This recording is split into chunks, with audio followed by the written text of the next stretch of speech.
Сәлеметсіздер ме?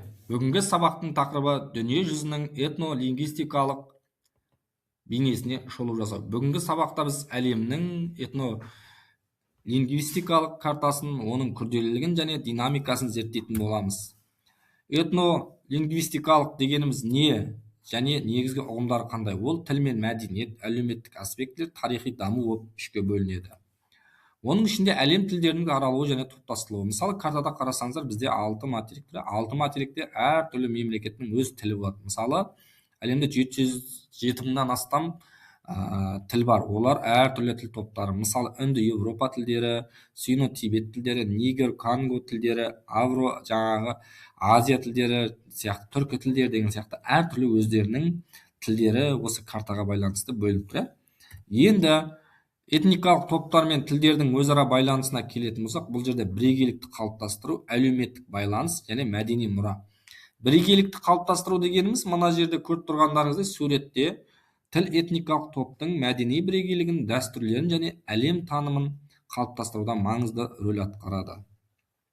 Әлеуметтік байланыс тіл этникалық топ ішіндегі және топтар арасындағы әлеуметтік байланыстың негізгі құралы болып саналады. Тілдердің жойылуы және оны сақтау мәселелері. Бұл жойылу қаупі жаһандану мен урбанизация әсерінен көптеген тілдер жойылу қаупінде тұр. Яғни оны сақтау тілдері үшін не істеу керек біз тілді сақтау үшін? Тілдерді сақтау үшін білім беру бағдарламалары, тілдік ұялар, цифрлық және ресурстарды тіл өзі тілінде қолдану жүйесін құрастыру керек.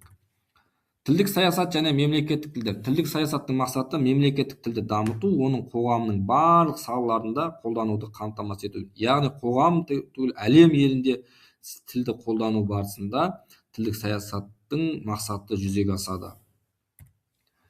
Мысалы, бізде тілдік ландшафтың өзгеру, жаһандану әсері, ағылшын тілінің үстемдігі. Мысалы, байқасаңыздар, ағылшын тілі жаһандану, ағылшын тілінің халықаралық қарым-қатынас тілі ретінде рөлін күшейтті.